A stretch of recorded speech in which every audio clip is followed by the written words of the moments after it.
പ്രിയമുള്ള പ്രേക്ഷകരെ, വലിയ ആഴ്ച ഒരുക്ക ധ്യാനത്തിൻ്റെ 5-ാം ദിവസമാണ് നമ്മൾ. ഈ ദിവസത്തിൻ്റെ പ്രാധാന്യം നമുക്ക് എല്ലാവർക്കും അറിയുകയും ചെയ്യാം. ഇന്ന് നമ്മൾ പെസഹ ആചരിക്കുന്ന ദിവസമാണ്. കർത്താവ് വിശുദ്ധ കുർബാന സ്ഥാപിച്ചതിൻ്റെ സ്മരണ കൊണ്ടാടുന്ന ദിവസം. വളരെ ശ്രേഷ്ഠമായ പ്രധാനപ്പെട്ട ഈ ദിവസത്തിൽ നിങ്ങളോടൊപ്പം ആയിരിക്കുവാനും നിങ്ങളോട് സംസാരിക്കുവാൻ കഴിയുന്നതിലും ഏറെ സന്തോഷമുണ്ട്. നമ്മുടെ ഈ പ്രോഗ്രാമിന് തന്നെ കൊടുത്തിരുന്ന പേര് തെയോസ് എന്നാണല്ലോ. തെയോസ് ദൈവമാണ് ഗ്രീക്ക് ഭാഷയിൽ. ദൈവത്തെ അടുത്തറിയുവാൻ, ദൈവത്തിന് സ്നേഹം അനുഭവിക്കുവാൻ, ഈ സ്നേഹം മറ്റുള്ളവർക്ക് പകരുവാൻ നമ്മുടെ ഈ സംപ്രേഷണം കുറച്ചെങ്കിലൊക്കെ ഉപകരിച്ചു എന്ന് ഞാൻ കരുതുകയാണ്. നമ്മൾ ഭാഗ്യമുള്ളവരാണ്. കാരണം നമ്മൾ പരിശുദ്ധ പിതാവ് പ്രഖ്യാപിച്ച കരുണയുടെ വർഷത്തിലൂടെ കടന്നു പോവുകയാണ്. കരുണയുടെ വർഷം പ്രഖ്യാപിച്ചുകൊണ്ടുള്ള പരിശുദ്ധ പിതാവിൻ്റെ പ്രബോധനത്തെപ്പറ്റി നമ്മൾ ഇടയ്ക്കൊക്കെ പരാമർശിക്കുകയുണ്ടായി. ഊൾത്തുസ് മിസരിക്കോർദിയെ, കരുണയുടെ മുഖം എന്ന് പറയുന്ന അപ്പസ്തോലിക പ്രബോധനത്തിൽ പരിശുദ്ധ പിതാവ് ആ പ്രബോധനം തുടങ്ങുന്നത് തന്നെ ഇപ്രകാരമാണ്: പിതാവായ ദൈവത്തിൻ്റെ കരുണയുടെ മുഖമാണ് കർത്താവായ ഈശോ എന്നാണ് പറയുന്നത്. ഈ കരുണയെപ്പറ്റി ഏറ്റവും കൂടുതൽ നമ്മൾ ചിന്തിക്കുന്ന ഒരവസരമാണ് ഈ കരുണയുടെ വർഷവും, പ്രത്യേകിച്ച് ഈ ആഴ്ചയും. പരിശുദ്ധ പിതാവ് കരുണയുടെ വർഷം പ്രഖ്യാപിച്ച് നമുക്ക് എല്ലാവർക്കും അറിയാം, തുടക്കം കുറിച്ചത് ഡിസംബർ 8-നാണ്. അന്ന് നമ്മൾ 2 കാര്യങ്ങളാണ് അനുസ്മരിച്ചത്: പരിശുദ്ധ അമ്മയുടെ അമലോത്ഭവ തിരുനാളും 2ാം വത്തിക്കാൻ കൗൺസിൽ അവസാനിച്ചതിൻ്റെ 50-ാം വർഷവുമാണ്.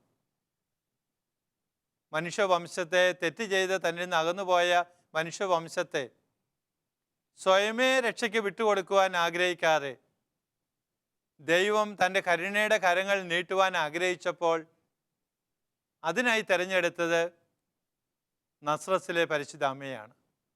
കരുണയുടെ പുത്രിയായിട്ട് അമ്മയാണ് തിരഞ്ഞെടുത്തത്.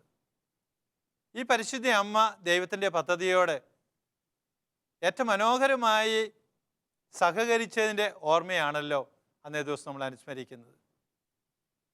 പാപരഹിതയായി ജീവിച്ചുകൊണ്ട് തമ്പുരാൻ്റെ പദ്ധതികളോട് ഏറ്റവും അടുത്ത് സഹകരിച്ചപ്പോൾ അവൾ നമുക്കെല്ലാവർക്കും മാതൃക കൂടിയായി തീർന്നു.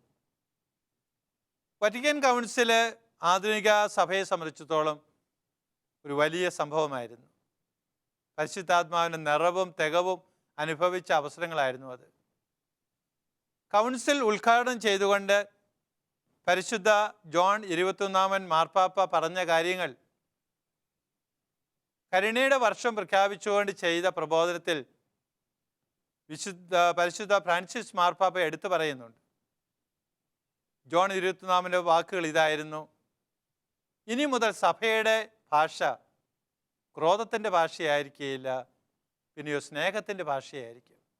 നാളിതുവരെ സഭ ക്രോധത്തിൻ്റെയും ദേഷ്യത്തിൻ്റെയും പദങ്ങളും വാക്കുകളൊക്കെ ഉപയോഗിച്ചുവെങ്കിൽ ഇനി സഭ സ്നേഹത്തിൻ്റെയും കരുണയുടെയും പദങ്ങൾ വിനിയോഗിക്കും. കൗൺസിൽ അവസാനിപ്പിച്ചുകൊണ്ട് പോൾ 6-ാമൻ മാർപ്പാപ്പ നമ്മളോട് പറയുകയുണ്ടായി, ഇനി മുതൽ സഭയുടെ ആധ്യാത്മികത നല്ല സമരക്കാരൻ്റെ ആധ്യാത്മികതയായിരിക്കും.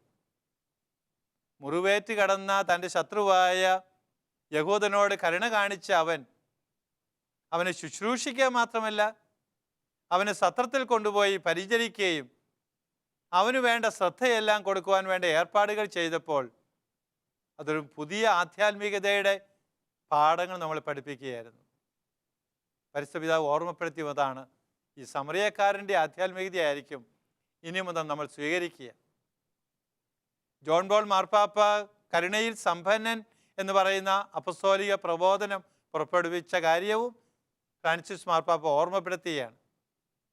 ആധുനിക ലോകത്തിൽ കരുണയുടെ അംശങ്ങൾ കുറഞ്ഞു വരികയാണെന്ന് പരിശുദ്ധ പിതാവ് ഈ ചാക്രിക ലേഖനത്തിൽ ഓർമ്മപ്പെടുത്തുക മാത്രമല്ല, കരുണയുള്ളവരാകുവാൻ നമ്മളോട് ആഹ്വാനം ചെയ്യുകയും ചെയ്യുകയായിരുന്നു. കരുണയിൽ സമ്പന്നൻ എന്ന് പറയുന്ന എൻ്റെ പ്രമാണ രേഖയിലൂടെ. പ്രിയമുള്ളവർ, ഈ കരുണയുടെ വർഷത്തിൽ ദൈവത്തിൻ്റെ കരുണയെപ്പറ്റി നമ്മൾ കൂടുതൽ ചിന്തിക്കണം, പഠിക്കണം എന്ന് മാത്രമല്ല, തമ്പുരാൻ്റെ കരുണയെപ്പോലെ തന്നെ നമ്മളും കരുണയുള്ളവരാകണം എന്നാണ് പരിശുദ്ധ പിതാവ് ആഹ്വാനം ചെയ്തിരിക്കുന്നത്. ലൂക്കായുടെ സുവിശേഷം 6-ാം അധ്യായത്തിലെ 36-ാമത്തെ വചനം നമുക്ക് തന്നുകൊണ്ട്, നിങ്ങൾ പിതാവ് കരുണയുള്ളവനായിരിക്കുന്നത് പോലെ നിങ്ങളും കരുണയുള്ളവരായിരിക്കണം എന്ന് നമ്മളെ ഓർമ്മപ്പെടുത്തുന്ന പരിശുദ്ധ പിതാവിൻ്റെ ആഗ്രഹം ഇതൊരു തത്വചിന്തയായി, ഒരാശയമായി നമ്മൾ ഉൾക്കൊള്ളണമെന്നല്ല, നമ്മൾ ഓരോരുത്തരും അപ്രകാരമുള്ളവരായി തീരണം, ഒരു യാഥാർത്ഥ്യമായി തീരണമെന്ന് ആഗ്രഹിക്കുന്നത്. അതുകൊണ്ട് തീർച്ചയായിട്ടും ഈ കരുണയുടെ വർഷം നമുക്ക് തന്ന പിതാവിന് പ്രത്യേകിച്ച് നന്ദി പറയാം.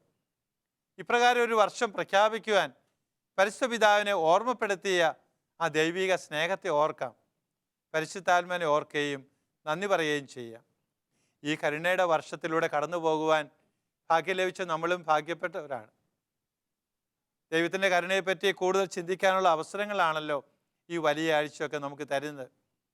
അപ്പോൾ ഈ കരുണയുടെ വർഷത്തിൽ ദൈവത്തിൻ്റെ കരുണയുടെ മുഖങ്ങളായി മാറാനുള്ള ഒരാഹ്വാനം ദൈവം നമുക്ക് തരികയാണ്. ഇന്ന് നമ്മൾ ജീവിക്കുന്ന ഈ കാലഘട്ടത്തിൽ നമ്മുടെ ദേശത്തിനും പ്രദേശത്തിനും നമ്മൾ കണ്ടുമുട്ടുന്ന മനുഷ്യർക്കുമെല്ലാം ദൈവത്തിൻ്റെ കരുണയുടെ മുഖം ലഭിക്കാൻ കഴിയുന്നത് നമ്മളിലൂടെയാണ്. അതുകൊണ്ട് നമ്മൾ തന്നെയും കരുണയുള്ളവരായി തീരണം. ഈ കരുണ നമ്മൾ സ്വന്തമാക്കണം. ഇത് തീർച്ചയായിട്ടും നമ്മൾ മറ്റുള്ളവർക്ക് കൊടുക്കുകയും കൂടി ചെയ്യണം. പരിശുദ്ധ പിതാവ് ഈ കരുണയുടെ മുഖം എന്ന് പറയുന്ന പ്രമാണ രേഖയിലൂടെ പഴയ നിയമത്തിലെയും പുതിയ നിയമത്തിലെയും കാര്യങ്ങൾ ഏറ്റെടുത്തുകൊണ്ട് തമ്പുരാനെ പറ്റി നമുക്ക് പറഞ്ഞു തരുന്നുണ്ട്.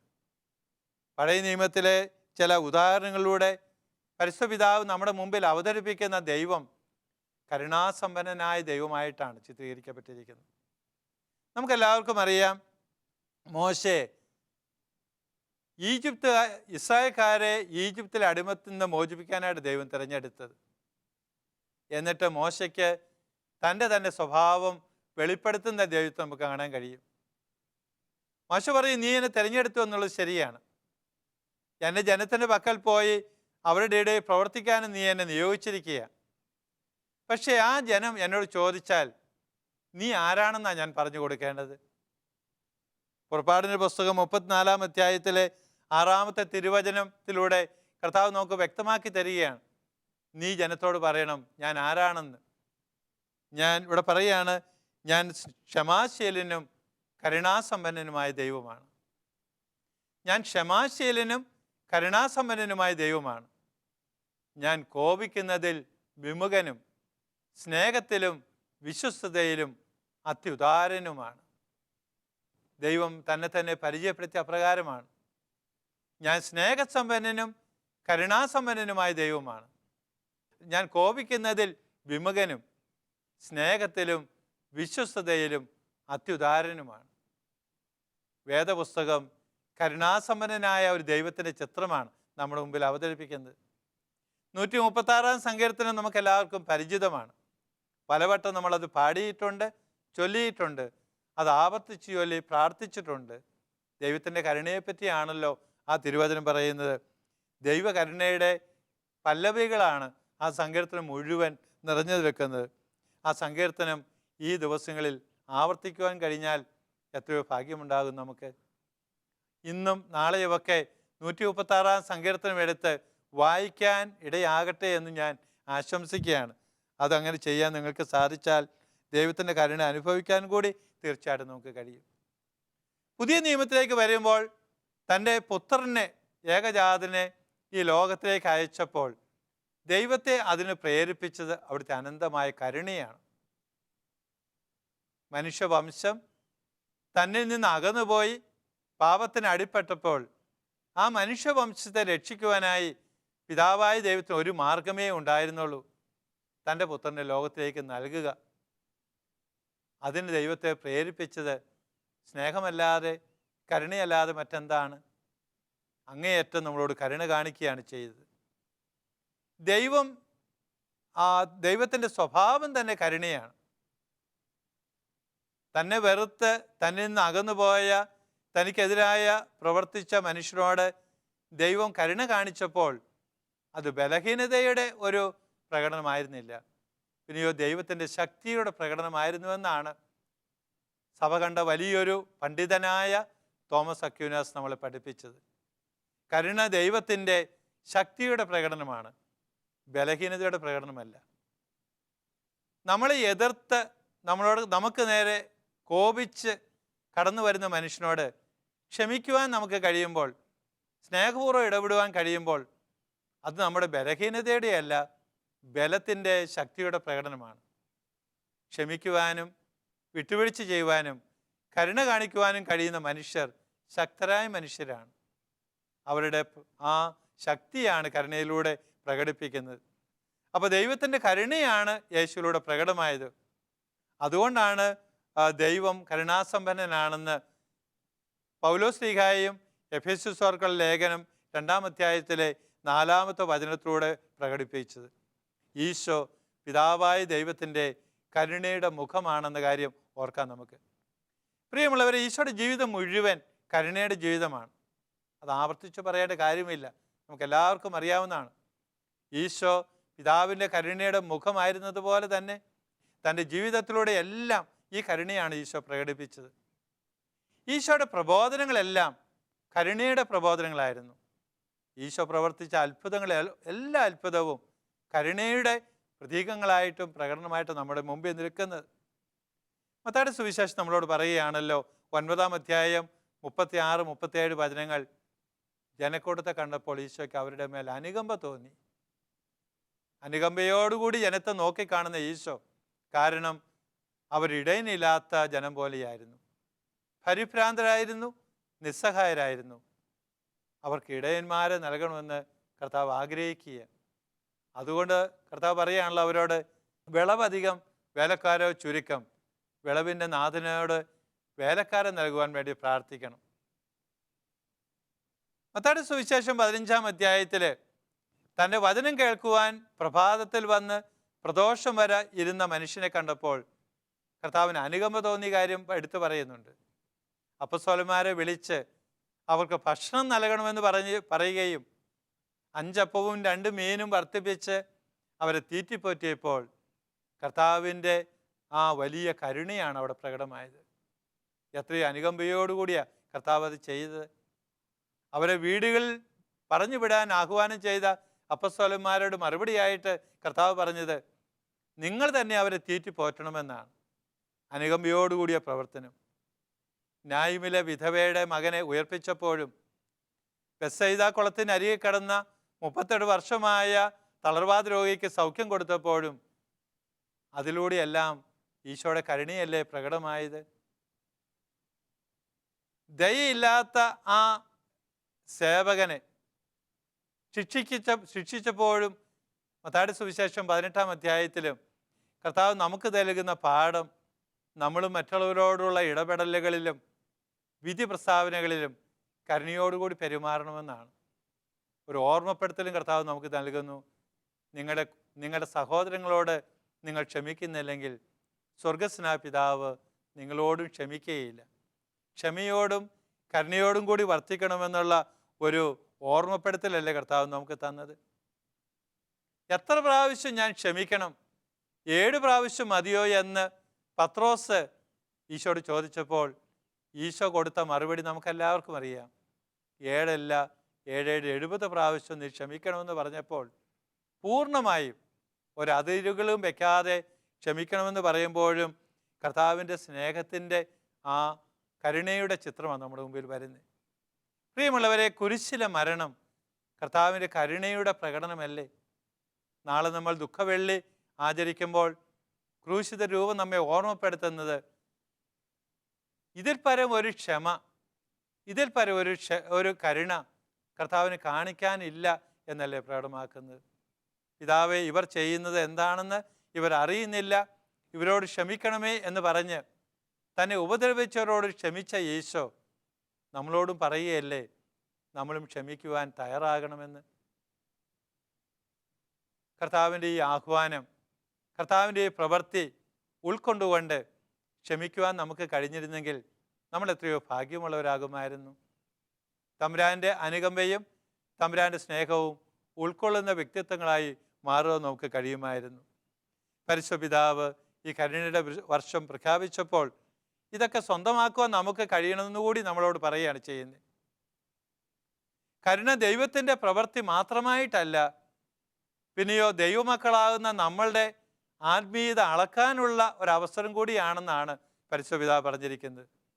കാരണം നമ്മൾ കരുണയോടുകൂടി പെരുമാറുമ്പോഴാണ് ദൈവത്തിൻ്റെ കരുണ മനുഷ്യരുടെ മുമ്പിൽ പ്രകടിപ്പിക്കാൻ നമുക്ക് കഴിയുന്നത്. അതിനുള്ളൊരു ആഹ്വാനമായിട്ട് കൂടി നമുക്ക് ഈ വർഷത്തെ എടുക്കേണ്ടതുണ്ട്. നമ്മുടെ സഭാ ജീവിതത്തെക്കുറിച്ച് പരിശുദ്ധ പിതാവ് പറയുകയാണ്, ക്രൈസ്തവ വിശ്വാസത്തിൻ്റെ അന്തസത്തയാണ് കരുണയെന്നും ഇത് നമ്മുടെ സഭാ ജീവിതത്തിലൂടെ പ്രകടമാകേണ്ടതുണ്ടെന്നുമാണ് പരിശുദ്ധ പിതാവ് പറയുന്നത്. ഫ്രാൻസിസ് മാർപ്പാപ്പയുടെ ഓരോ നീക്കങ്ങളും ഓരോ വാക്കുകളും മനുഷ്യരെയും അല്ലെങ്കിൽ ഓരോ വ്യക്തികളെയും കണ്ടുമുട്ടുമ്പോൾ പിതാവിൻ്റെ അംഗചലനങ്ങളൊക്കെയും ഈ കരുണയാണ് സൂചിപ്പിക്കുന്നത്. പിതാവ് കുഞ്ഞുങ്ങളെയും ഓരോ വ്യക്തികളെയും വാരി പുണരുമ്പോഴും ചുടുചുംബനങ്ങൾ നൽകുമ്പോഴും അതിലൂടെയെല്ലാം ലോകത്തിന് മുമ്പിലേക്ക് ദൈവത്തിൻ്റെ കരുണയാണ് പ്രകടിപ്പിക്കുന്നതെങ്കിൽ നമ്മുടെ മുമ്പിലും നമ്മളും ചെയ്യേണ്ടത് ഇത് തന്നെയല്ലെന്ന് കൂടി പഠിപ്പിക്കുകയാണ്. ഈ ഒരു വർഷം മുഴുവൻ പരിശുദ്ധ പിതാവ് നമുക്കൊരു പദ്ധതിയായിട്ട് തന്നിരിക്കുന്നത്, പിതാവ് കരുണയുള്ളവനായിരിക്കുന്ന പോലെ നിങ്ങളും കരുണയുള്ളവരായിരിക്കുവിൻ എന്ന ആ വചനമാണ്. പ്രിയമുള്ളവരെ, ഈ ഒരാഴ്ചക്കാലവും തുടർന്ന് വരുന്ന ഈ ഉയർപ്പിൻ്റെ കാലഘട്ടങ്ങളൊക്കെയും ദൈവത്തിൻ്റെ കരുണ മനുഷ്യരോട് പ്രകടിപ്പിക്കാനുള്ള കാലഘട്ടമായിരിക്കട്ടെ. നമ്മുടെ പക്കലേക്ക് വരുന്നവരോടെല്ലാം കരുണയോടുകൂടി പെരുമാറുവാൻ കഴിഞ്ഞാൽ അത് എത്രയോ അനുഗ്രഹപ്രദമായിരിക്കും. ഞാൻ എൻ്റെ രൂപതയിലെ എല്ലാ വൈദികരോടും എല്ലാ കുടുംബക്കാരോടും പറയുകയുണ്ടായി, ഈ കരുണയുടെ വർഷം നമ്മൾ ഓരോരുത്തരും കരുണയുള്ള വ്യക്തികളായിത്തീരണം.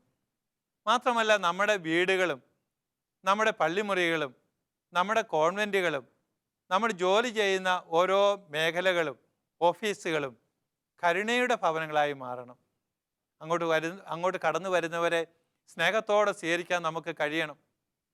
നമ്മുടെ മനസ്സിലും നമ്മുടെ ഹൃദയത്തിലും നമ്മളുടെ സംസാരങ്ങളിലൊക്കെ ദേഷ്യത്തിൻ്റെ കാഠിന്യത്തിൻ്റെ പദങ്ങൾ കയറി വരുവാൻ ഇടയാകുമ്പോൾ നമുക്ക് ഓർക്കാൻ കഴിയണം, ഇത് കരുണയുടെ വർഷമാണ്. സ്നേഹത്തോടും കരുണയോടും കൂടി പെരുമാറണമെന്നാണ് കർത്താവ് നമ്മളെ പഠിപ്പിക്കുന്നതെന്ന് വിചാരിച്ച് പ്രവർത്തിക്കാൻ കഴിഞ്ഞാൽ തീർച്ചയായിട്ടും നമ്മുടെ ജീവിതം സന്തോഷകരമാകും. മറ്റുള്ളവർക്ക് ദൈവത്തിൻ്റെ കരുണയും സ്നേഹവും കൊടുക്കുവാനും കഴിയും. പെസഹ ദിവസത്തിലെ ഈ സന്ദേശം നിങ്ങൾക്ക് തരുമ്പോൾ ദൈവത്തിൻ്റെ കരുണയുടെ വലിയ ഒരു കാര്യത്തിൽ നമ്മൾ സാക്ഷ്യം വഹിക്കുകയാണ്. അത് മറ്റൊന്നുമല്ല, അവിടുന്ന് സ്ഥാപിച്ച വിശുദ്ധ കുർബാനയാണ്. കർത്താവ് മനുഷ്യവംശത്തോട് കരുണ കാണിച്ച നിമിഷമാണ് വിശുദ്ധ കുർബാനയുടെ നിമിഷങ്ങൾ. നിത്യം നമ്മുടെ കൂടെ വസിക്കുവാൻ വേണ്ടി അവിടുന്ന് അപ്പത്തിൻ്റെയും വീഞ്ഞിൻ്റെയും രൂപത്തിൽ വിശുദ്ധ കുർബാന സ്ഥാപിച്ചു എന്ന പ്രകാശത്തിൻ്റെ രഹസ്യങ്ങൾ, അവസാനത്തെ രഹസ്യം നമ്മൾ ഉരുവിടുമ്പോൾ ദൈവത്തിൻ്റെ കരുണയെ നമ്മൾ ഓർക്കുന്നത്. കാൽവരിയിലെ ഈശോയുടെ ക്രൂശിത മരണം കരുണയുടെ ഒരു മൂർത്തിമത് ഭാവമായിരുന്നുവെങ്കിൽ നമ്മുടെ കൂടെയുള്ള കർത്താവിൻ്റെ വാസം, വിശുദ്ധ കുർബാനയിലൂടെ അവിടുത്തെ സാന്നിധ്യം ദൈവ കരുണയെപ്പറ്റിയാണ് നിരന്തരം നമ്മളെ ഓർമ്മപ്പെടുത്തുന്നത്. വിശുദ്ധ കുർബാന ദൈവ കരുണയുടെ വലിയ പ്രതീകമാണ്, വലിയ അത്ഭുതമായിട്ട് നമുക്ക് കണക്കാക്കാൻ സാധിക്കുകയുള്ളൂ. പ്രിയമുള്ളവരെ, അതുകൊണ്ട് തന്നെ സ്വല്പസമയം ഈ വിശുദ്ധ കുർബാനയെ പറ്റിയുള്ള ചിന്തയിലേക്കും കൂടെ നിങ്ങളുടെ ചിന്തകളെ കൊണ്ടുവരാൻ ഞാൻ ആഗ്രഹിക്കുകയാണ്. ഈശോ മനുഷ്യനായി പിറന്നപ്പോൾ അതൊരു വലിയ അത്ഭുതമായിരുന്നു. തൻ്റെ ദൈവികത്വം ഉപേക്ഷിച്ച് നമ്മുടെ മനുഷ്യപ്രകൃതിയെ അവിടുന്ന് ആഞ്ഞു പുലുകിയപ്പോൾ അത് നമ്മളോട് കാണിച്ച വലിയ ആദരവും വലിയ കരുണയും വലിയ സ്നേഹവുമായിട്ടാണ് നമ്മൾ കണക്കാക്കുന്നത്. പക്ഷെ വിശുദ്ധ കുർബാന സാധിച്ചപ്പോഴോ തൻ്റെ മനുഷ്യത്വം പോലും മറച്ചു വെച്ച് അപ്പമായി തീർന്നപ്പോൾ, വീഞ്ഞായി തീർന്നപ്പോൾ, ഭക്ഷണപാനീയമായപ്പോൾ ഇതിൽ പരം ഒരു ശൂന്യവൽക്കരണം വേറെ വല്ലതും ഉണ്ടോ? നമ്മൾ പാടുമ്പോൾ അതല്ലേ ഓർക്കുന്നത്, നീ ഇത്രമാത്രം സ്നേഹിക്കുവാൻ ഞങ്ങളിൽ എന്താണുള്ളത്, ഇത്ര ചെറുതാകുവാൻ എത്രയോ വലുതാകണം. ആ ഈരടികൾ നമുക്കെല്ലാവർക്കും അറിയാവുന്നതാണ്. ഞാനിപ്പോൾ അത് പാടുന്നില്ല, നിങ്ങളുടെ ഓർമ്മയിലേക്ക് കൊണ്ടുവരികയാണ് ചെയ്തത്. ഇത്ര ചെറുതാകാൻ എത്രയോ വലുതാകണം. വലുതായ ഈശോയ്ക്ക് മാത്രമേ ഇത്ര ചെറുതാകാൻ സാധിക്കുകയുള്ളൂ. അപ്പോൾ ചെറുതാകലിൻ്റെ ഓർമ്മപ്പെടുത്തലാണ് ഓരോ വിശുദ്ധ കുർബാനയും നമ്മൾ മുമ്പിലേക്ക് തരുന്നത്. പ്രിയമുള്ളവരെ, ഈ പെസഹ ദിവസം ശെഖിയോൻ ശാലയെപ്പറ്റിയാണ് നമ്മൾ ഓർമ്മപ്പെടുത്തുക. ഈശോയുടെ ജീവിതത്തിലെ പ്രധാനപ്പെട്ട പല കാര്യങ്ങളും അരങ്ങേറിയത് ഈ ശെഖിയോൻ ശാലയിലല്ലേ. ഈശോ പെസഹ ഭക്ഷിക്കുവാൻ വേണ്ടി കടന്നു വന്നത് ശെഖിയോൻ ശാലയിലേക്കാണ്. ഇന്ന് നമ്മൾ സെഖിയോൻ ശാലയുടെ പശ്ചാത്തലത്തിലാണ് ഒരുമിച്ച് കൂടുന്നത്. ഈശോ അപ്പസ്തോലന്മാരുടെ പാദങ്ങൾ കഴുകിയത് സെഖിയോൻ ശാലയിൽ വെച്ചാണ്. പാദങ്ങൾ കഴിഞ്ഞു വന്ന ഈശോ വിശുദ്ധ കുർബാന സ്ഥാപിച്ചത് സെഖിയോൻ ശാലയിൽ വെച്ചാണ്. ഇത് നിങ്ങളെൻ്റെ ഓർമ്മയ്ക്കായി ചെയ്യുവനെന്ന് പറഞ്ഞുകൊണ്ട് പൗരോഹിത്യം സ്ഥാപിച്ചത് സെഖിയോൻ ശാലയിൽ വെച്ചാണ്. അപ്പസ്തോലന്മാർക്ക് തൻ്റെ അന്ത്യ ഉപദേശങ്ങൾ കൊടുത്തത് ഈ സെഖിയോൻ ശാലയിൽ വെച്ചാണ്. കർത്താവിൻ്റെ മരണശേഷം അപ്പസ്തോലന്മാർ ഒരുമിച്ച് കൂടി പ്രാർത്ഥിച്ചിരുന്നത് സെഖിയോൻ ശാലയിൽ വെച്ചാണ്. പെന്തക്കോസ്ത അനുഭവം അപ്പസ്തോലന്മാർക്കുണ്ടായതും ഈ സെഖിയോൻ ശാലയിൽ വെച്ചാണ്. സെഖിയോൻ ശാല എന്ന് കേൾക്കുമ്പോൾ തീർച്ചയായിട്ടും അതൊരു വികാര വായ്പോടുകൂടി മാത്രമേ നമുക്കത് ഓർക്കുവാൻ സാധിക്കുകയുള്ളൂ. സെഖിയോൻ ശാലയിൽ പോയി പ്രാർത്ഥിക്കാൻ കഴിയുന്നത് ജീവിതത്തിനൊരു ഭാഗ്യമായിട്ടാണല്ലോ ഇസ്രായേലിലേക്ക് പോകുന്ന തീർത്ഥാടകർ കരുതുന്നത്. നമ്മളും അങ്ങനെ തന്നെയാണ്. അപ്പോൾ ഈ സെഖിയോൻ ശാലയിലെ പശ്ചാത്തലത്തിൽ വിശുദ്ധ കുർബാനയെപ്പറ്റി നമ്മൾ ചിന്തിക്കുമ്പോൾ തീർച്ചയായും ഒരു വികാര വായ്പോടുകൂടി മാത്രമേ കുർബാനയെപ്പറ്റി ഓർക്കാൻ നമുക്ക് കഴിയുള്ളൂ. കാരണം വിശുദ്ധ കുർബാന ദൈവം നമുക്ക് തന്ന വലിയ ദാനമാണ്, വലിയ അത്ഭുതമാണ്, വലിയ കരുണയുടെ പ്രതീകമാണ്. പ്രിയമുള്ളവരെ, ഈ വിശുദ്ധ കുർബാനയെപ്പറ്റി ഏറെ നമ്മൾ ചിന്തിച്ചിട്ടുള്ളവരും പഠിച്ചിട്ടുള്ളവരായതുകൊണ്ട് ഈ ചുരുങ്ങിയ സമയത്തിൽ അതിലേക്ക് മുഴുവൻ കടക്കാൻ പറ്റുന്നില്ലെങ്കിലും ഒന്ന് രണ്ട് കാര്യങ്ങൾ മാത്രം സൂചിപ്പിക്കാൻ ഞാൻ ആഗ്രഹിക്കുകയാണ്. വിശുദ്ധ കുർബാന സ്നേഹത്തിൻ്റെ വലിയ കൂദാശയാണ്. തമ്പുരാൻ നമ്മളെ ഓരോരുത്തരെയും എത്രമാത്രം സ്നേഹിച്ചുവെന്നും ഈ കുർബാന നമ്മളെ ഓർമ്മപ്പെടുത്തുകയാണ്. അതുകൊണ്ടാണ് ആദ്യ ദിവസത്തിൽ ധ്യാനത്തിൽ ഞാൻ പറഞ്ഞ ഒരു കാര്യം ഇപ്പോഴും ഓർമ്മപ്പെടുത്താൻ ഞാൻ ആഗ്രഹിക്കുന്നു. ഫുൾട്ടൻ ഷീൻ്റെ വാക്കുകളാണ്. ദൈവത്തിൻ്റെ സ്നേഹം അനുഭവിച്ചറിയുവാൻ നമ്മൾ ആഗ്രഹിക്കുന്നുവോ, വിശുദ്ധ കുർബാനയുടെ സന്നിധിയിലേക്ക് കടന്നു വരാൻ ആണ് അദ്ദേഹം പറഞ്ഞത്.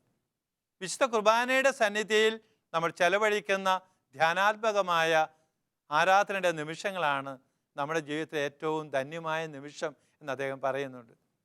നമ്മൾ ഈ പ്രഭാഷണം കഴിഞ്ഞ് ആരാധനയ്ക്കായിട്ട് അണയുമ്പോൾ വിശുദ്ധ കുർബാനയിലേക്ക് ഉറ്റുനോക്കുവാൻ നമുക്ക് കഴിയട്ടെ. അപ്പോൾ തമ്പുരാൻ്റെ സ്നേഹം അനുഭവിക്കുവാൻ നമുക്ക് കഴിയും. പ്രിയമുള്ളവരെ, രണ്ടാം വത്തിക്കാൻ കൗൺസിൽ വിശുദ്ധ കുർബാനയെ വിശേഷിപ്പിച്ചിരിക്കുന്നത് ഐക്യത്തിൻ്റെ കൂദാശ എന്നാണ് പറഞ്ഞിരിക്കുന്നത്. നമ്മളെ ഒന്നിപ്പിക്കുന്ന കൂദാശ വിശുദ്ധ കുർബാനയാണ്. പൗലോസ് ശ്ലീഹ കൊറിന്ത്യക്കാർക്ക് എഴുതിയ 1-ാം ലേഖനത്തിലെ 10-ാം അധ്യായത്തിലെ 16-17 വചനങ്ങൾ ഇപ്രകാരമാണ്: നമ്മൾ പലരാണെങ്കിലും ഈശോയുടെ ശരീരത്തിൽ നിന്ന് ഭക്ഷിക്കുന്നുകൊണ്ട് നമ്മൾ ഒരു ശരീരത്തിൻ്റെ അവയവങ്ങളായി തീരും എന്നാണ് പറഞ്ഞിരിക്കുന്നത്. നമ്മൾ പല ഭവനങ്ങളിൽ നിന്ന് വന്നവരാണ്. നമ്മൾ ഓരോരുത്തരും വ്യത്യസ്തമായ ഭവനങ്ങളിൽ നിന്ന് വന്നവർ, വ്യത്യസ്തരായ വ്യക്തികളാണ്. പക്ഷെ നമ്മൾ പങ്കുചേരുന്ന അപ്പം ഒരേ അപ്പമാണ്.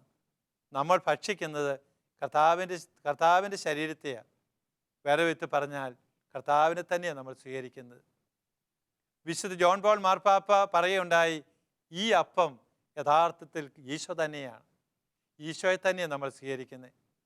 വ്യത്യസ്തരായ നമ്മൾ ഈശോയെ തന്നെ സ്വീകരിക്കുമ്പോൾ ആ ഈശോ നമ്മളിലേക്ക് കടന്നു വന്ന് നമ്മളെ എല്ലാവരെയും ഒരു ശരീരത്തിൻ്റെ അവയവമാക്കി മാറ്റുക, ഒരു ശരീരത്തിൻ്റെ അവയവങ്ങൾ നമ്മൾ ഒന്നായി തീരുകയാണ്. അതാണ് കുർബാനയുടെ വലിയ നേട്ടം. നമ്മളെ ഒന്നിപ്പിക്കുന്ന കൂദാശ, ശക്തിപ്പെടുത്തുന്ന കൂദാശ വിശുദ്ധ കുർബാനയാണ്.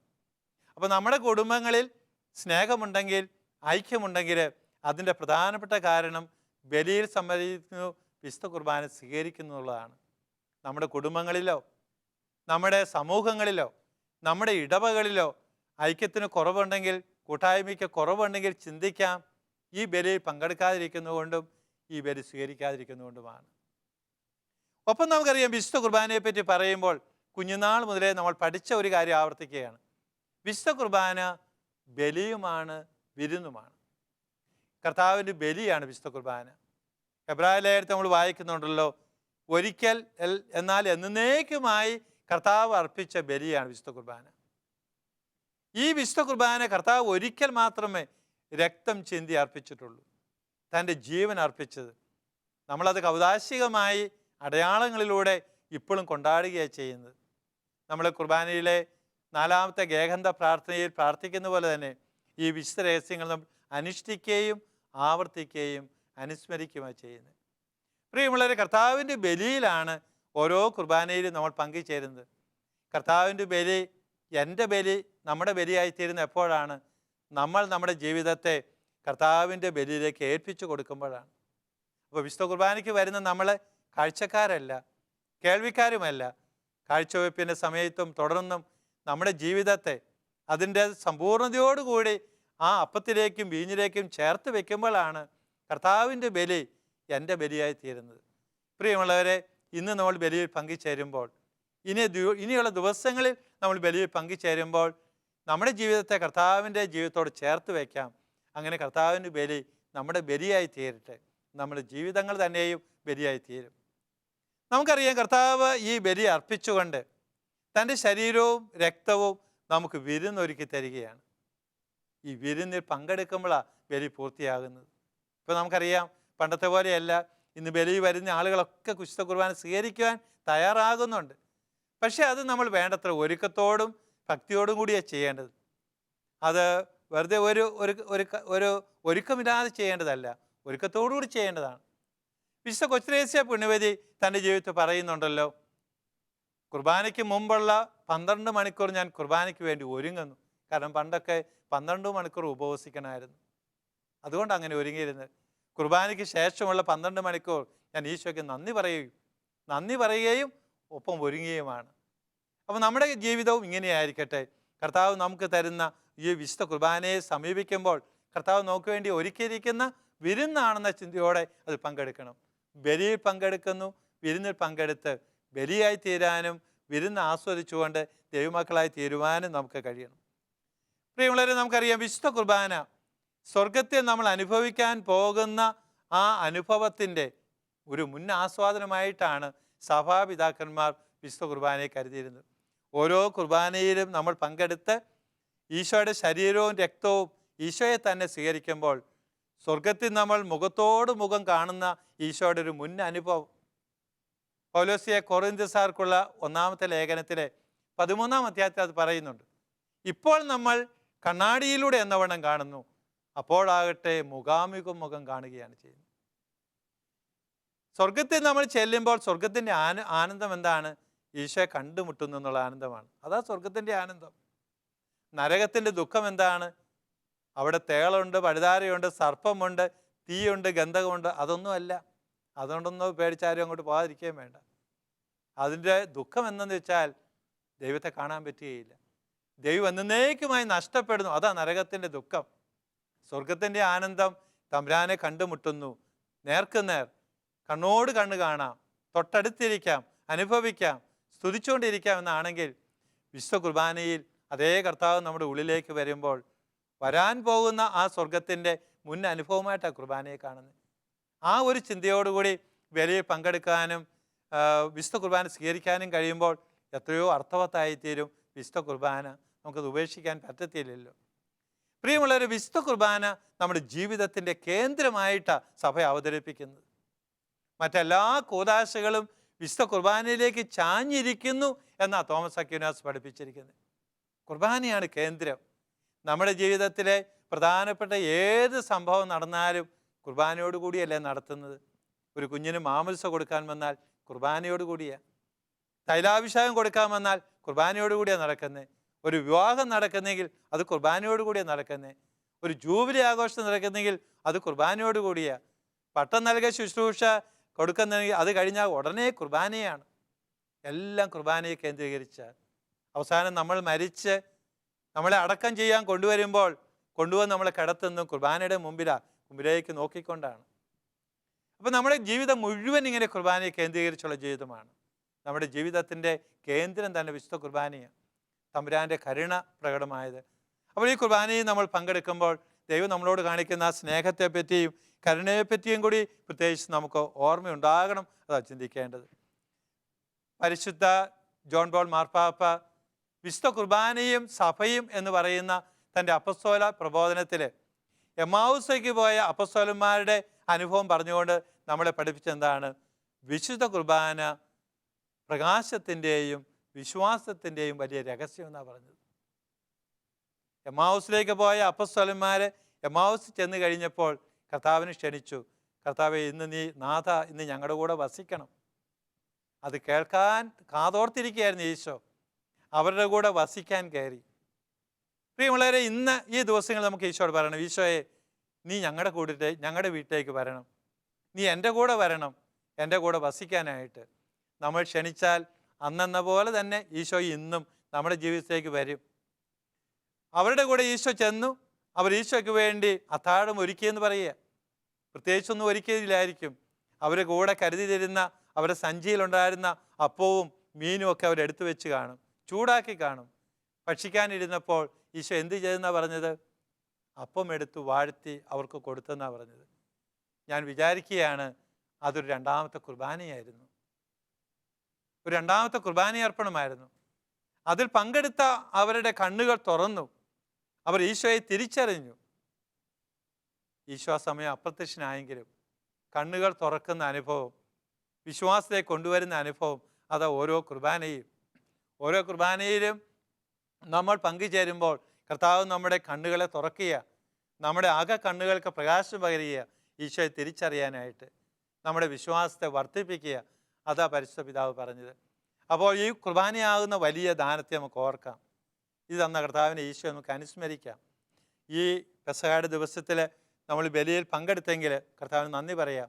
പങ്കെടുക്കാൻ പോകുന്നേ ഉള്ളെങ്കിൽ ഇത് പ്രകാശത്തിൻ്റെ രഹസ്യമാണെന്നും ഇത് വിശ്വാസ രഹസ്യമാണെന്നും ഓർത്തുകൊണ്ട് തന്നെ നമുക്ക് പങ്കുചേരാം. കർത്താവിനെ കണ്ടുമുട്ടാനുള്ള അവസരമാകും. നമുക്ക് ഈശോയെ ക്ഷണിക്കാം. ഈശോയെ ഞങ്ങളുടെ ഭവനത്തിലേക്ക് നീ വരണം, ഞങ്ങളിലേക്ക് കടന്നു വരണം. തീർച്ചയായിട്ടും അവിടുന്ന് കടന്നു വരും. കാരണം വെളിപാടിൻ്റെ പുസ്തകത്തിൽ 3-ാം അധ്യായത്തിലെ 16 തിരുവചനങ്ങൾ വായിക്കുമ്പോൾ ആ വചനം നമ്മുടെ മനസ്സിലുണ്ട്. ഇതാ അവിടുന്ന് നമ്മുടെ ഹൃദയത്തിൻ്റെ വാതിക്കൽ വന്ന് മുട്ടുകയാണ്. നമ്മൾ ക്ഷണിക്കേണ്ടതൊന്നുമില്ല, അവിടുന്ന് ഓൾറെഡി അവിടെയുണ്ട്. ഹൃദയത്തിൻ്റെ വാതിക്കൽ വന്ന് മുട്ടുകയാണ്. വാതിൽ തുറന്നു കൊടുത്താൽ അവിടുന്ന് അകത്ത് കടന്നു വരും. നമ്മുടെ ഹൃദയങ്ങൾ കർത്താവിനായിട്ട് തുറന്നിടാം. ഈ ദിവസങ്ങളിൽ പ്രത്യേകിച്ച് നമ്മൾ ഇന്ന് തുടങ്ങുന്ന പെസഹ വ്യാഴാഴ്ച, നാളെ വരുന്ന ദുഃഖവെള്ളിയും ദുഃഖശനിയും ഉയർപ്പ് ദിവസങ്ങളൊക്കെ നമ്മുടെ ഹൃദയങ്ങൾ തുറന്നിട്ട് കർത്താവിന് ക്ഷണിക്കാം. നമുക്ക് കരുണയുള്ള കർത്താവ്, സ്നേഹസമ്പന്നനായവൻ നമ്മുടെ ജീവിതത്തേക്ക് കടന്നു വരും, നമ്മളെ അനുഗ്രഹിക്കുക തന്നെ ചെയ്യും. പ്രിയമുള്ളവരെ, ഈ ദിവസങ്ങളിലെല്ലാം ഈ വചനം കേട്ടിരുന്ന നിങ്ങൾക്ക് നന്ദി പറയുകയാണ്. ഇനിയുള്ള ദിവസങ്ങളിലേക്ക് നിങ്ങൾ കടക്കുമ്പോൾ ഈ ദിവസങ്ങൾ ദൈവകൃപയുടെ ദിവസങ്ങളാകട്ടെ എന്ന് ആശംസിക്കുകയാണ്, പ്രാർത്ഥിക്കുകയാണ്. ഉയർപ്പ് തിരുനാളിൻ്റെ എല്ലാ മംഗളങ്ങളും നിങ്ങൾക്ക് നേരുന്നു. തുടർന്ന് വരുന്ന ആരാധനയിലും പങ്കുചേരുമ്പോൾ നമുക്ക് ഈ സന്തോഷം, ഈ സമാധാനം നമ്മുടെ ഹൃദയങ്ങളിലേക്ക് തരണമെന്നുകൂടി കർത്താവിനോട് നമുക്ക് പ്രാർത്ഥിക്കാം. പരിശുദ്ധ അമ്മ ഈ ബലിയിൽ എപ്പോഴും സന്നിഹിതയാണ്. ജോൺ പോൾ മാർപ്പാപ്പ പഠിപ്പിച്ച കാര്യം അതാണ്. അമ്മയുടെ മാധ്യസ്ഥവും നമുക്ക് തേടാം. അമ്മയെയും തിരിച്ചറിയാൻ ഇടയാകട്ടെ. അമ്മ നമുക്ക് വേണ്ടി മാധ്യസ്ഥം വഹിക്കട്ടെ. പിതാവിൻ്റെയും പുത്രൻ്റെയും പരിശുദ്ധാത്മാവിൻ്റെയും നാമത്തിൽ ആമേൻ.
നീയല്ല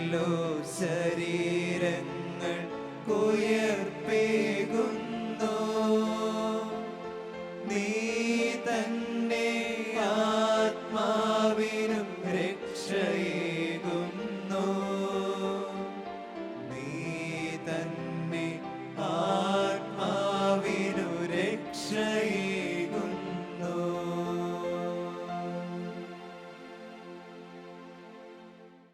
പ്രിയമുള്ളവരെ, വിശുദ്ധ കുർബാനയെ പറ്റിയുള്ള പ്രതിപാദ്യങ്ങളിലൂടെയാണല്ലോ നമ്മൾ തൊട്ടു മുമ്പുള്ള സമയം ചെലവഴിച്ചിരുന്നത്. ഇപ്പോൾ നമ്മൾ ഈ ആരാധനയിലേക്ക് കടന്നു വന്നിരിക്കുന്ന നിമിഷത്തിൽ വെളിപാടിൻ്റെ പുസ്തകം നമ്മളോട് പറയുന്ന തിരുവചനങ്ങൾ നമുക്ക് ഓർക്കാം. വെളിപാടിൻ്റെ പുസ്തകം 21-ാം അധ്യായത്തിൽ നമ്മൾ ഇപ്രകാരം വായിക്കുകയാണ്: ഇതാ ദൈവത്തിൻ്റെ കൂടാരം മനുഷ്യരോട് കൂടെ, ഞാൻ നിങ്ങളുടെ ദൈവമായിരിക്കും, നിങ്ങൾ എൻ്റെ ജനമായിരിക്കും. നിങ്ങളുടെ മിഴികളിൽ നിന്ന് ഞാൻ മിഴിനീർ തുടച്ചു നീക്കും. ഇനിമേൽ ദുഃഖമോ മുറവിളിയോ ഉണ്ടാവുകയില്ല. പഴയതെല്ലാം കടന്നു പോകുന്നു, പുതിയ ആകാശവും പുതിയ ഭൂമിയും സംജാതമായി തീരുന്നു. പ്രിയമുള്ളവരെ, നമ്മുടെ കൂടെ ആയിരിക്കുവാൻ വേണ്ടി കർത്താവായ ഈശോ ഇതാ അപ്പത്തിൻ്റെ രൂപത്തിൽ ഇവിടെ സംജാതനായിരിക്കുകയാണ്. അവിടെ നമ്മളോടൊപ്പം ആയിരിക്കുന്നത് തിരുവചനം പറഞ്ഞതുപോലെ നമ്മുടെ മിഴികളിൽ നിന്ന് മിഴിനീർ തുടച്ചു നീക്കുവാൻ വേണ്ടിയാണ്. നമ്മളെ ആശ്വസിപ്പിക്കുവാനും നമ്മളെ ശക്തിപ്പെടുത്തുവാനും ഒപ്പം നമ്മളെ ഓരോരുത്തരെയും അനുഗ്രഹിക്കുവാനുമായിട്ടാണ് അവിടുന്ന് ഇവിടെ വന്നിരിക്കുന്നത്. കർത്താവ് നമ്മളോട് പറയുകയുണ്ടായി, അധ്വാനിക്കുന്നവരും ഭാരം വഹിക്കുന്നവരുമായി നിങ്ങൾ എൻ്റെ പക്കൽ വരുവിൻ, ഞാൻ നിങ്ങളെ ആശ്വസിപ്പിക്കാമെന്ന്.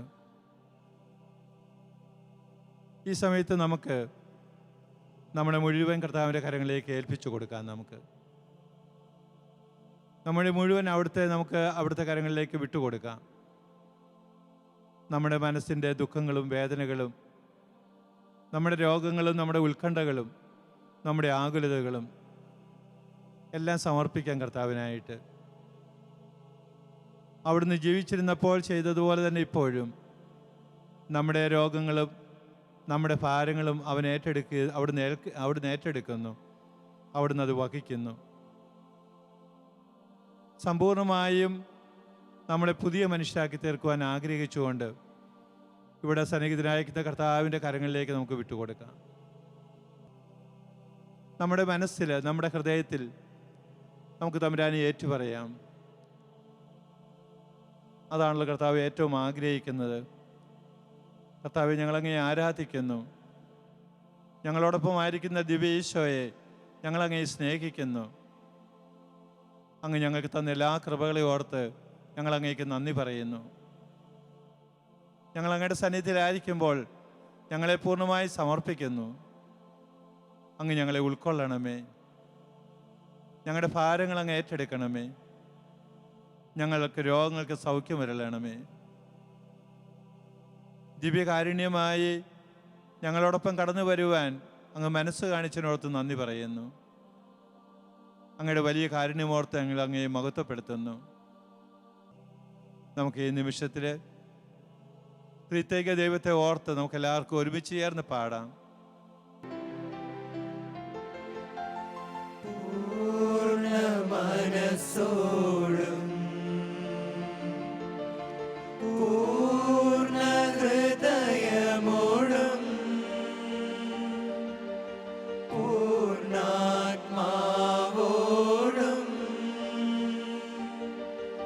ദൈവമേ നിന്നെ ഞാൻ സ്നേഹിക്കുന്നു. പരിശുദ്ധ പരമമാ ദിവ്യകാരുണ്യമേ, എന്നുമെന്നും നിനക്കാരാധന. പരിശുദ്ധ പരമമാ ദിവ്യകാരുണ്യമേ, എന്നുമെന്നും നിനക്കാരാധന.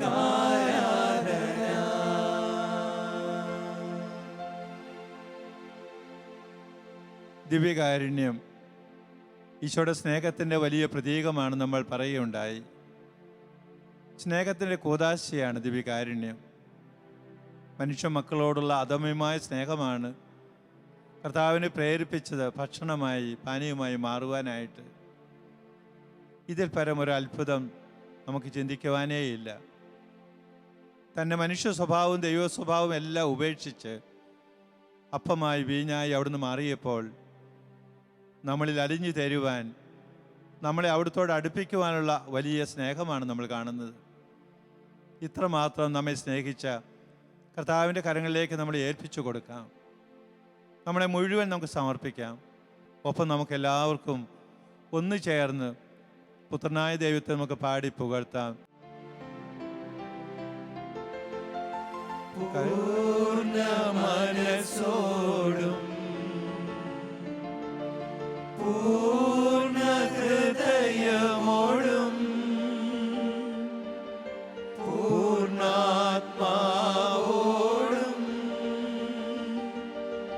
യേശുവേ നിന്നെ ഞാൻ സ്നേഹിക്കുന്നു. പരിശുദ്ധ പരമമാ ദിവ്യകാരുണ്യമേ, എന്നുമെന്നും നിനക്കാരാധന. പരിശുദ്ധ പരമമാ ദിവ്യകാരുണ്യമേ, എന്നുമെന്നും നിനക്കാരാധന. പിതാവിൻ്റെയും പുത്രൻ്റെയും സ്നേഹത്തിൻ്റെ വിഷയമാണ് പരിശുദ്ധാത്മാവ്. കർത്താവ് ജീവിച്ചിരുന്നപ്പോൾ തന്നെ തൻ്റെ അപ്പസ്തോലന്മാരോട് വാഗ്ദാനം ചെയ്തിരുന്നുവല്ലോ, ഞാൻ നിങ്ങൾക്കായി ഒരു സഹായകനെ നൽകുമെന്ന്. ഉത്ഥിതനായ കർത്താവ് നമുക്ക് തന്ന സഹായകനാണ് പരിശുദ്ധാത്മാവ്. ഈ പരിശുദ്ധാത്മാവാണ് നമ്മുടെ ഉള്ളിൽ ഇരുന്നു കൊണ്ട് വസിച്ചുകൊണ്ട് നമ്മൾ ദൈവത്തിൻ്റെ മക്കളാണെന്നും ദൈവം നമ്മെ നിരന്തരം സ്നേഹിക്കുന്നുവെന്നും നമ്മളെ ഓർമ്മപ്പെടുത്തുന്നത്. മാത്രമല്ല, തമ്പുരാൻ്റെ പക്കലേക്ക് അടുക്കുവാനും ഈശോയുടെ പക്കലേക്ക് അണയുവാനും ആ ഈശോയെ പാടി സ്തുതിക്കുവാനും പ്രാർത്ഥിക്കുവാനും ഒക്കെ നമുക്ക് പ്രേരണ നൽകുന്നത് പരിശുദ്ധാത്മാവാണ്.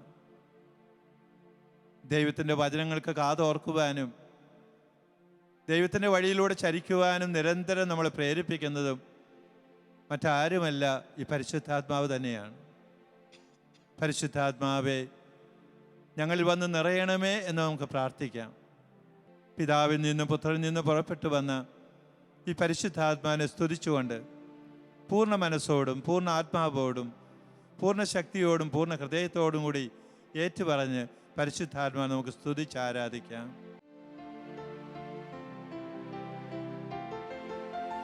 പൂർണ്ണ മനസ്സോടും പൂർണ്ണ ഹൃദയമോടും പൂർണ്ണാത്മാവോടും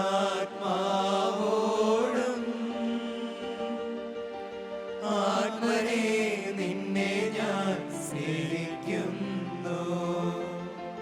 പരിശുദ്ധ പരമമാ ദിവ്യകാരുണ്യമേ, എന്നുമെന്നും നിനക്കാരാധന. പരിശുദ്ധ പരമമാ ദിവ്യകാരുണ്യമേ, എന്നുമെന്നും നിനക്കാരാധന.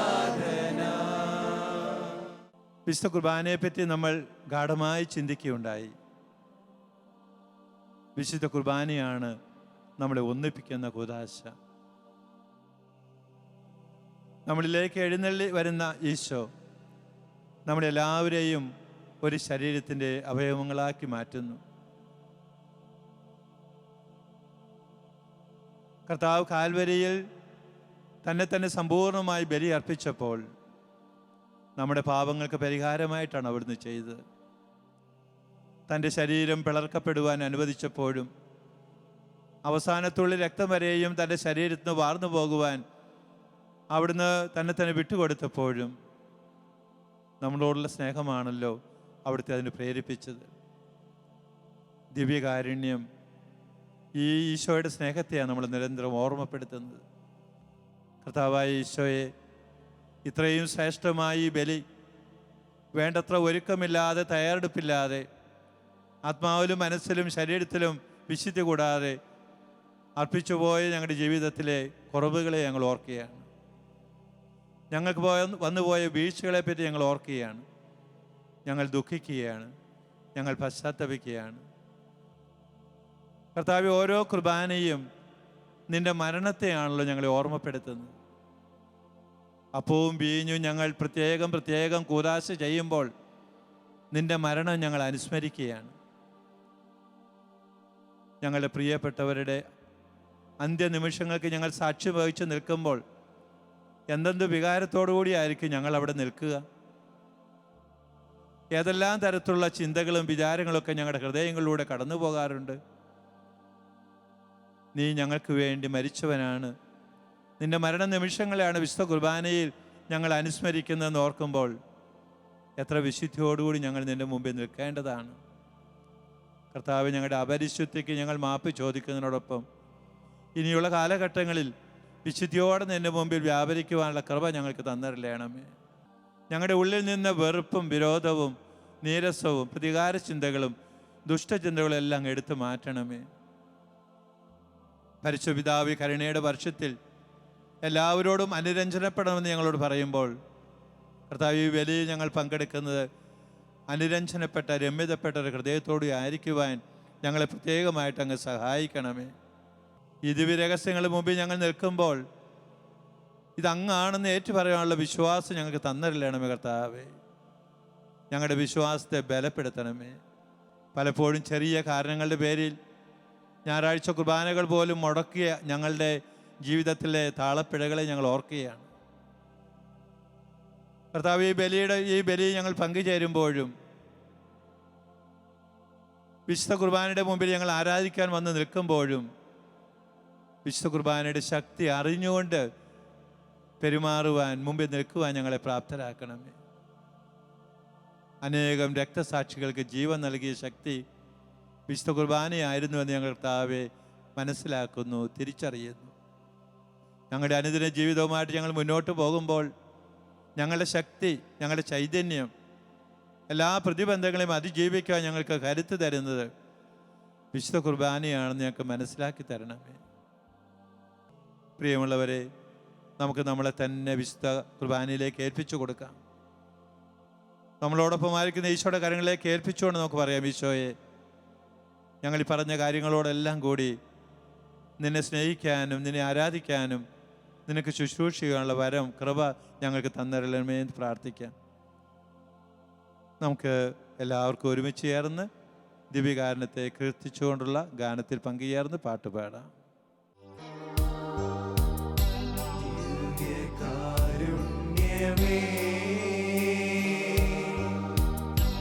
എന്റെ പൊന്നേശുനാഥാ, വന്നു വാണിടുമോ എന്റെ ഹൃദയത്തിനുള്ളിൽ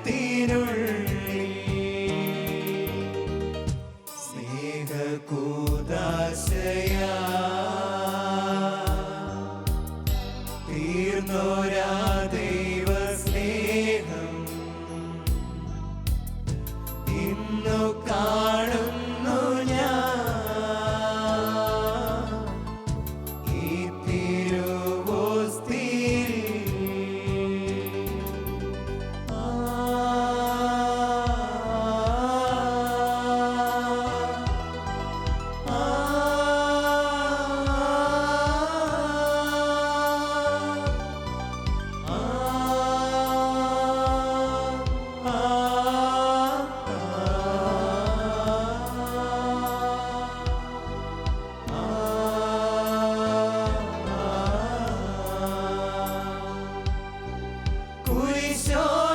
കുരിശോളമെത്തുന്ന സ്നേഹം, ബലിയായി തീരുന്ന സ്നേഹം, കുരിശോളമെത്തുന്ന സ്നേഹം, ബലിയായി തീരുന്ന സ്നേഹം, മുറിയപ്പെടും ദിവ്യ സ്നേഹം, ചുടുചോര ചിന്തുന്ന സ്നേഹം,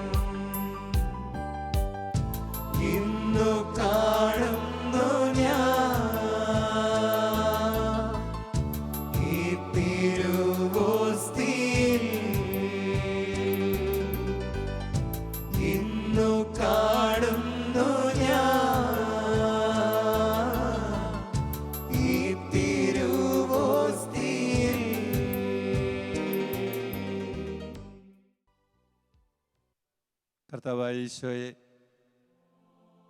വിശുദ്ധ കുർബാനയായി അങ്ങ് ഞങ്ങളുടെ പക്കലുള്ളപ്പോൾ അങ്ങയുടെ പക്കലേക്ക് ഞങ്ങളുടെ കണ്ണുകളെ ഞങ്ങൾ ഉയർത്തട്ടെ. ഞങ്ങൾക്ക് ലഭിക്കണം, എപ്പോഴും ലഭിച്ചുകൊണ്ടിരിക്കണം എന്ന ചിന്തയുള്ളവരാണ് ഞങ്ങൾ പലപ്പോഴും. അതേസമയത്ത് അങ്ങ് ഞങ്ങളെ പഠിപ്പിക്കുന്നു, അവസാനം വരെ കൊടുക്കണമെന്നാണല്ലോ ഞങ്ങളെ പഠിപ്പിച്ചത്.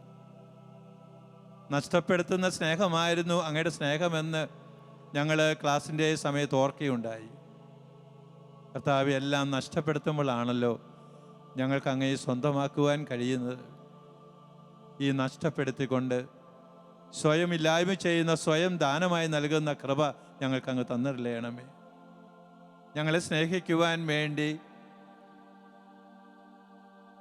അങ്ങ് ഇത്രമാത്രം ചെറുതായപ്പോൾ ഞങ്ങൾ വലുതെന്ന് കണക്കാക്കുന്ന പലതും വെടിയുവാനുള്ള കൃപ ഞങ്ങൾക്ക് തന്നിരളയണമേ. ശൂന്യവൽക്കരണത്തിൻ്റെ വലിയ സംസ്കാരം അങ്ങ് ഞങ്ങളിൽ രൂപപ്പെടുത്തിയെടുക്കണമേ. കർത്താവെ, ഞങ്ങളെ തന്നെ ബലിയർപ്പിക്കുവാനുള്ള ഒരു സംസ്കാരം, ഒരു സാക്രിഫൈസിങ് മെൻറ്റാലിറ്റി ഞങ്ങൾക്ക് തരണമേ. അനുദിന ജീവിതത്തിൽ ഞങ്ങളും ത്യാഗങ്ങളും പരിത്യാഗങ്ങളും എല്ലാം ഏറ്റെടുത്തുകൊണ്ട് ഞങ്ങളുടെ പാപങ്ങൾക്ക് പരിഹാരം ചെയ്ത് അങ്ങയുടെ സന്നിധിയിലായിരിക്കുവാൻ ഞങ്ങളെ സഹായിക്കണമേ. ദിവ്യകാരുണ്യനാഥനായ ഈശോയെ, ഞങ്ങളങ്ങയെ ആരാധിക്കുന്നു, ഞങ്ങളങ്ങയെ സ്തുതിക്കുന്നു. അങ്ങയെ ഞങ്ങളുടെ സർവസ്വവുമായി ഞങ്ങൾ ഏറ്റുപറയുന്നു. കർത്താവായ ഈശോയെ, ഒരിക്കൽ കൂടി ഞങ്ങൾ ഒന്നു ചേർന്ന് ദിവ്യകാരുണ്യമാവുന്ന അങ്ങയെ പാടിപ്പുകഴ്ത്തിക്കൊണ്ട് ഈ ഈരടികൾ അങ്ങേക്ക് സമർപ്പിക്കട്ടെ. ദിവ്യകാരുണ്യമേ ദൈവമേ, ദിവ്യകാരുണ്യമേ സ്നേഹമേ, ദിവ്യകാരുണ്യമായി എന്നെ തേടിയെത്തുന്ന ഈശോ, അങ്ങേ ഞാനിന്ന് ആരാധിക്കുന്നു. ആനന്ദത്തോടുൾക്കൊണ്ടിടുന്നു. ദിവ്യകാരുണ്യമായി എന്നെ തേടിയെത്തുന്ന ഈശോ, അങ്ങേ ഞാനിന്ന് ആരാധിക്കുന്നു. ആനന്ദത്തോടുൾക്കൊണ്ടിടുന്നു.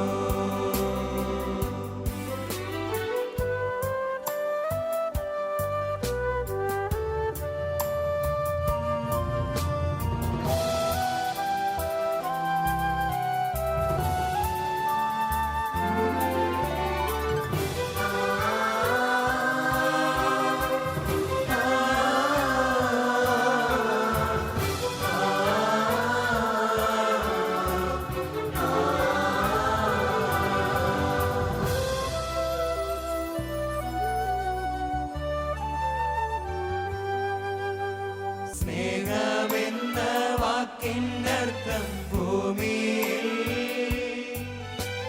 ജീവിതം കൊണ്ടങ്ങ് പൂർത്തിയാക്കുമ്പോൾ സ്നേഹം സകലമാണെന്നു ഞാൻ അറിയുന്നു. സ്നേഹം മരണമാണെന്നു ഞാൻ കാണുന്നു. സ്നേഹം ബലിയായി തീരുന്നു, ചങ്കും ചോരയുമേകുന്നു. സ്നേഹം കുരിശിൽ പൂർണ്ണമാകുന്നു. സ്നേഹം കുർബാനയായി മാറുന്നു. ദിവ്യകാരുണ്യമേ ദൈവമേ, ദിവ്യകാരുണ്യമേ സ്നേഹമേ. ഈ നിമിഷങ്ങളിലൂടെ ദൈവം നമുക്ക് തന്ന കൃപകൾക്ക് നന്ദി പറയാം. ഈ ദിവസത്തെ ഞങ്ങളുടെ ധ്യാനവും ഞങ്ങളുടെ ആരാധനയും എല്ലാം അവസാനിപ്പിച്ച് ഞങ്ങൾ മറ്റു കൃത്യങ്ങളിലേക്ക് തിരിയാൻ തുടങ്ങുമ്പോൾ അങ്ങ് ഞങ്ങളെ ആശീർവദിക്കണമേ, അനുഗ്രഹിക്കണമേ. നമുക്ക് കർത്താവിൻ്റെ ആശീർവാദം സ്വീകരിക്കുവാനായി കർത്താവിൻ്റെ മുമ്പിൽ ശിരസ്സ് നമിച്ച് ആയിരിക്കാം.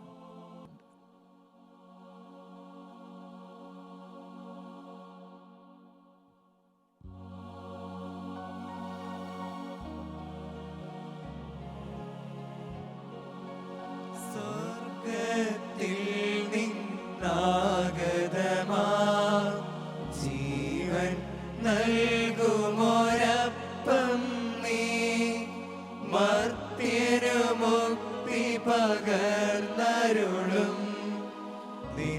നിത്യമഹോന്നതമപ്പം നീ മാനവരെ മോദമോടെ നാഥനെ വാഴ്ത്തി പാടിടുവിൻ.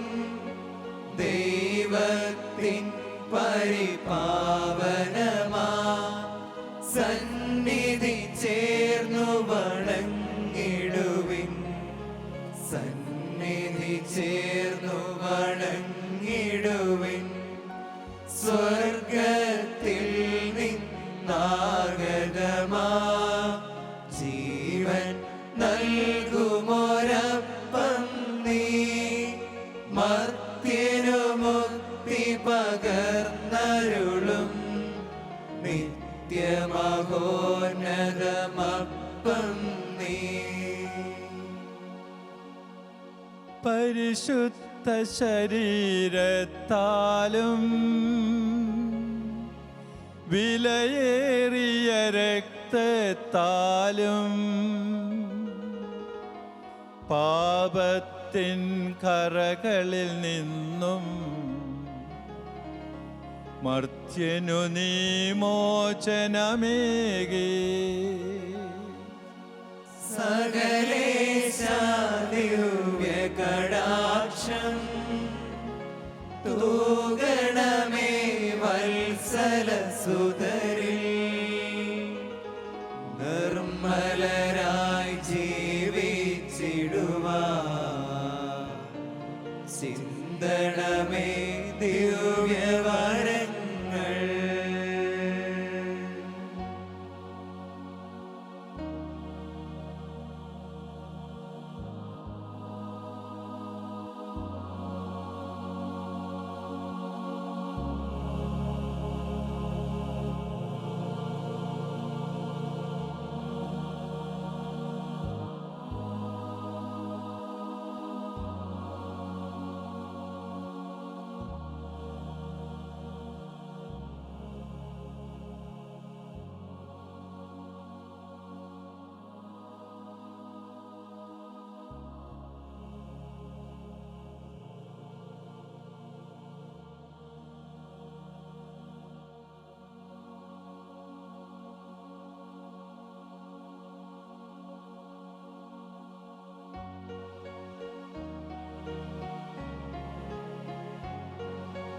ദൈവത്തെ വാഴ്ത്തിടുവിൻ, ദൈവനാമം വാഴ്ത്തിടുവിൻ.